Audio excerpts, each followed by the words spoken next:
అందరికీ నమస్తే అండి. నేను doctor Mounika, consultant fertility expert, 49 hospital, LB Nagar, Hyderabad. Thyroid సమస్య గురించి మాట్లాడతానండి. ఎందుకంటే ఈ థైరాయిడ్ సమస్యకి అండ్ ప్రెగ్నెన్సీకి చాలా క్లోజ్ రిలేషన్ ఉంది. థైరాయిడ్తో సమస్యతో బాధపడే వాళ్ళకి 2 టైప్స్ ఉంటాయి. హైపోథైరాయిడిజం ఉండొచ్చు, హైపర్ థైరాయిడిజం ఉండొచ్చు. ఎక్కువ శాతం మనం చూసేది హైపోథైరాయిడిజం, అంటే బాడీలో మన థైరాయిడ్ గ్లాండ్ నుంచి రిలీజ్ అవ్వాల్సిన లెవెల్స్లో థైరాయిడ్ హార్మోన్ రిలీజ్ అవ్వట్లేదు. సో అటువంటి వాళ్ళు బయట నుంచి సోర్సెస్ టాబ్లెట్స్ ఫామ్లో రోజు ఒక థైరాయిడ్ మాత్రం పొద్దునే ఖాళీ పొట్టలో తీసుకుంటూ ఉంటారనమాట. సో ఈ హైపోథైరాయిడిజం వాళ్ళని ఎక్కువ శాతం మనం చూస్తాం. అదేవిధంగా హైపర్ థైరాయిడిజం కూడా ఉంటుందండి. తక్కువ శాతంలో చూస్తాం, కానీ అది కూడా ఉంటుంది. ఇక్కడ ఏమవుతుందంటే అవసరం ఉన్నదానికంటే ఎక్కువగా ప్రొడ్యూస్ అవుతుందన్నమాట హార్మోన్. సో అటువంటి సిచ్యువేషన్లో కూడా మనకు ప్రాబ్లమ్స్ ఎదురవుతాయి. అలా జరగకూడదని దానికి రెమెడీగా కూడా టాబ్లెట్స్ ఇస్తూ ఉంటాం. ఈ హైపోథైరాయిడిజం గురించి మెయిన్లీ ఇవాళ నేను మాట్లాడతాను. సో ఇప్పుడు ఈ హైపోథైరాయిడిజంలో ఉన్న వాళ్ళు ఎటువంటి ఫుడ్స్ తీసుకోవాలి? టాబ్లెట్స్ ఎలాగో ఇస్తారండి కంట్రోల్లో ఉంచడానికి, కానీ మన సైడ్ నుంచి ఆ పేషెంట్స్ ఎటువంటి ఫుడ్ తీసుకుంటే ఈ థైరాయిడ్ హార్మోన్ లెవెల్స్ నార్మల్ లెవెల్స్లో మెయింటైన్ అయ్యే అవకాశాలు ఎక్కువగా ఉంటాయి. మొదటిగా ఏవి అవాయిడ్ చేయాలన్నది చాలా important. Cruciferous family of vegetables, దాంట్లో మనకి క్యాబేజ్, కాలీఫ్లవర్, బ్రాకలీ.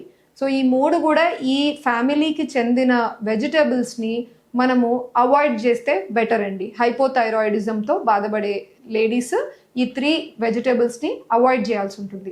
సెకండ్ వచ్చేసి, ఏ ఆహారంలో అయినా మనకు రిఫైన్డ్ షుగర్స్ ఎక్కువగా ఉన్నాయి, బరువు పెంచే లాంటి ఆహారం ఏదన్నా ఉన్నా అటువంటి ఫుడ్స్ అన్నీ కూడా మనము అవాయిడ్ చేయాల్సి ఉంటుంది.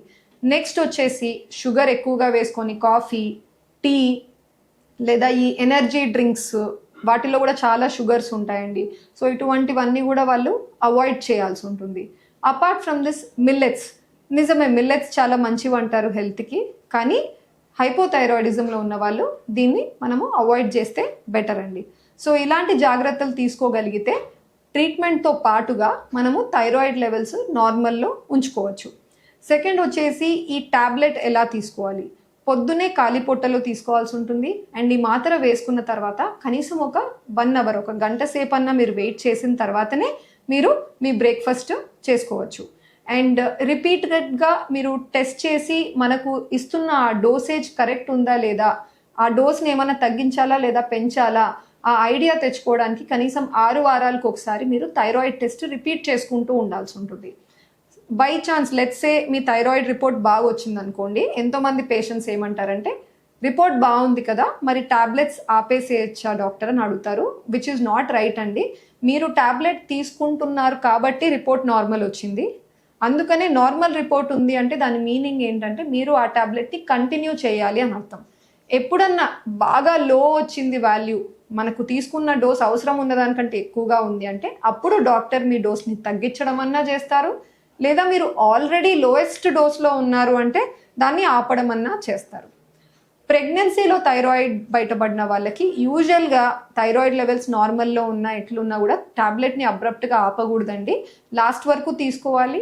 డెలివరీ అయిన తర్వాత ఒక 6 వారాలకి మీరు రిపీట్ చేసుకొని రిపోర్ట్ అంతా నార్మల్ లేదా బాగా తక్కువగా వస్తుంది, డోస్ అవసరం లేదు అనిపిస్తే అప్పుడు నిదానంగా మీరు ఈ టాబ్లెట్ని ఆపుకోవచ్చు.